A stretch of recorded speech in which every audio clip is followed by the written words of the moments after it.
Friends, welcome back to my channel knowledge planet 40। तो आज हम चर्चा करेंगे कि आरआरबी एनटीपीसी 2024 आप जान ही रहे हैं 14/9/2024 से 14 सितंबर 2024 से ये फॉर्म का फिलअप होना चालू हो चुका है, जिसका एम्प्लॉयमेंट नोटिस नंबर CEN संख्या 5/2024 है।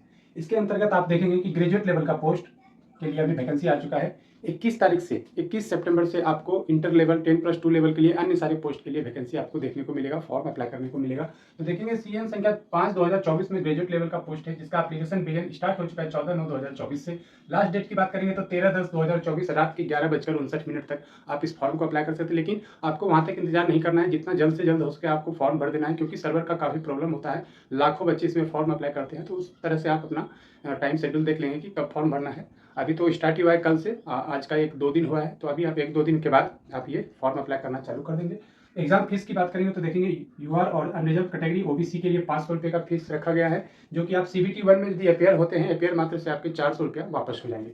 और देखेंगे SC ST female transgender ex serviceman इन सब के लिए 250 रुपये का फीस रखा गया है। जब आप CBT 1 में अपेयर होते हैं, एग्जाम देने के लिए जाते हैं, तो आपके वो 250 में से 250 रुपये रिटर्न हो जाएंगे।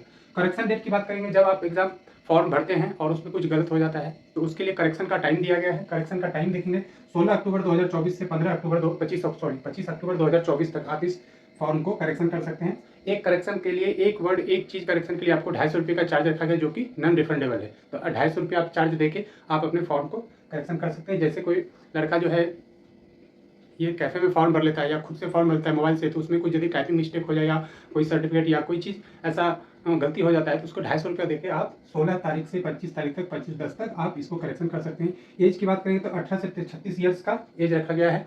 तो ये एज 18 से 33 रहता था, लेकिन कोरोना के पीरियड के कारण, कोरोना को जो कोविड का जो महाकाल आया था, उसके कारण जो है ये 3 साल का एक्सटेंड किया गया है। तो 18 देखेंगे आरआरबी एनटीपीसी। यहाँ पर हमने यूआर कैटेगरी जो है, इसमें हमने देखा है कि सबसे ज़्यादा वैकेंसी किसकी जोन में, यहाँ पर हमने 12 जोन लिया है। आरआरबी के 12 जोन में सबसे ज़्यादा वैकेंसी यूआर कैटेगरी के लिए कहाँ कहाँ है, तो ऊपर से जो सबसे ज़्यादा है और वहाँ से सबसे कम तक 12 कैटेगरी है, जो कि 100 से ऊपर, 100 से नीचे बाकी के 9 जो जोन है, 21 में से 9 जोन जो बचे उसमें से 100 से नीचे है अनरिजर्व कैटेगरी। इसकी टोटल सीट की बात करेंगे हम लोग आगे के वीडियो में। तो देखेंगे सबसे पहला जो अनरिजर्व कैटेगरी के लिए जो सबसे ज़्यादा सीट है, सबसे ज़्यादा सीट जो है ये कहाँ पर आपको मिलेगा, आरआरबी कोलकाता में।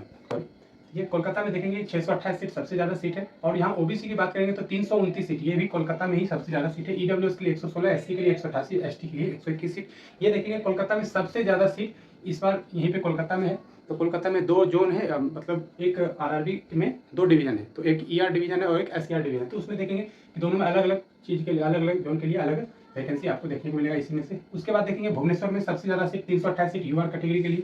उसके बाद यूआर कैटेगरी का मैं बता रहा हूँ, उसके बाद ओबीसी, ईडब्ल्यूएस, एससी और एसटी का भी देखेंगे। उसके बाद देखेंगे मुंबई में 319 सीट, बिलासपुर में 273 सीट, काफी अच्छी संख्या में वैकेंसी है। चंडीगढ़ देखेंगे 228 सीट, गुवाहाटी देखेंगे 213 सीट। यहाँ पर देखेंगे 300 से ऊपर के 2 हैं, 600 से ऊपर के 1 है, 200 से ऊपर के बहुत सारे हैं, यहाँ पर 4-5 है। तो देखेंगे गुवाहाटी में 213, सिकंदराबाद में 212, बेंगलुरु में 206, अहमदाबाद में 202, चेन्नई में 195, रांची में 133 और प्रयागराज इलाहाबाद में 103 सीट। तो ये यूआर कैटेगरी की ये जो 12 जोन है, 12 जोन का हमने ये निचोड़ निकाला है कि यूआर अनरिजर्व कैटेगरी में एससी एसटी ओबीसी का यदि कोई लड़का है, तो वो अनरिजर्व कैटेगरी के भी सीट में अप्लाई कर सकता है। यदि वो अपना रिलैक्सेशन नहीं लेना चाहता है, कास्ट का बेनिफिट नहीं लेना चाहता है, तो वो यूआर कैटेगरी में भी अप्लाई करके यहाँ पर आप नौकरी पा सकते हैं। इसके बाद देखेंगे ओबीसी में, तो ओबीसी में 329 सीट सबसे ज़्यादा यहाँ पर है। और उसके बाद यदि ओबीसी में देखेंगे तो मुंबई में 217 सीट, ये सबसे ज़्यादा है, सेकंड नंबर पे मुंबई में 217 सीट। उसके बाद भुवनेश्वर देखेंगे तो 199 सीट। इसी तरह से बिलासपुर में 168,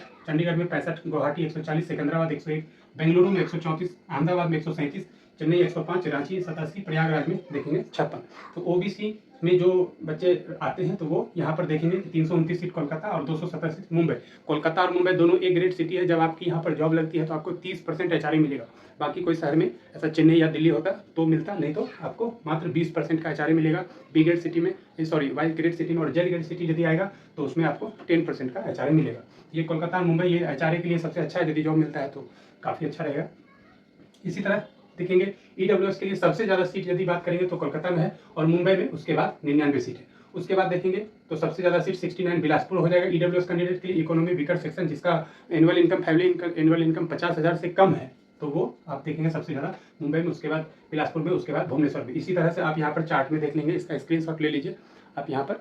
और यहाँ पर देखेंगे कि ईडब्ल्यूएस के लिए इस तरह से सीट है। एससी के लिए बात करेंगे तो 188 सीट कोलकाता तो टॉप में है भाई, सबसे ज़्यादा टॉप में है, सबसे ज़्यादा सीट किसी भी कैटेगरी के लिए है तो वो कोलकाता में है। उसके बाद देखेंगे एससी कैंडिडेट के लिए 126 सीट मुंबई में। उसके बाद देखेंगे तो भुवनेश्वर में 108 सीट, मतलब आप कोलकाता, भुवनेश्वर, मुंबई इस तरह से आगे, सबसे आगे। उसके बाद बिलासपुर भी रह रहा है, बिलासपुर भी लगभग ठीक ठाक सीट के साथ है। उसके बाद अहमदाबाद देखेंगे, गुजरात में ये भी लगभग ठीक ठाक सीट के साथ है। बेंगलुरु में भी देखेंगे तो यही लगभग ठीक ठाक सीट के साथ है। उसके बाद एसटी कैंडिडेट के लिए देखेंगे तो सबसे ज्यादा कोलकाता 121, मैंने पहले ही बताया कोलकाता में सबसे ज्यादा सीट है। उसके बाद देखेंगे तो मुंबई 66 सीट जो है एसटी कैंडिडेट के लिए, शेड्यूल ट्राइब में जो आते हैं, आदिवासी जाति में जो आते हैं वो 66। और उसके बाद भुवनेश्वर में देखेंगे तो 55। इस तरह से आप इसका स्क्रीनशॉट ले लीजिए। ये 12 जोन का मैंने निचोड़ निकाला है। 12 जोन में सबसे ज्यादा सीट कहां पर है तो कोलकाता में आप देखेंगे कि सबसे ज्यादा सीट है। तो इस तरह से आपका एप्लीकेशन स्टार्ट, एग्जाम फीस वगैरह, एज ग्रुप की बात करते हुए हमने यूआर अनरिजर्व कैटेगरी के लिए सबसे ज्यादा सीट जहां पर है उसका मैंने एक वीडियो बनाया है। ये 12 जोन है, इसके अलावा भी 9 ऐसे जोन है जिसमें और भी सारी वैकेंसी है, तो आप उसको भी अपने हिसाब से देख लेंगे, नोटिफिकेशन में दिया हुआ है। ये 12 जोन जो है सबसे ज्यादा यूआर अनरिजर्व कैटेगरी में है। ओबीसी में भी लगभग सेम साइज में है। और इसके बाद देखेंगे ईडब्ल्यूएस में भी इस तरह से। वीडियो पसंद आए तो वीडियो को लाइक करें और हमारे चैनल को सब्सक्राइब करें। Thank you.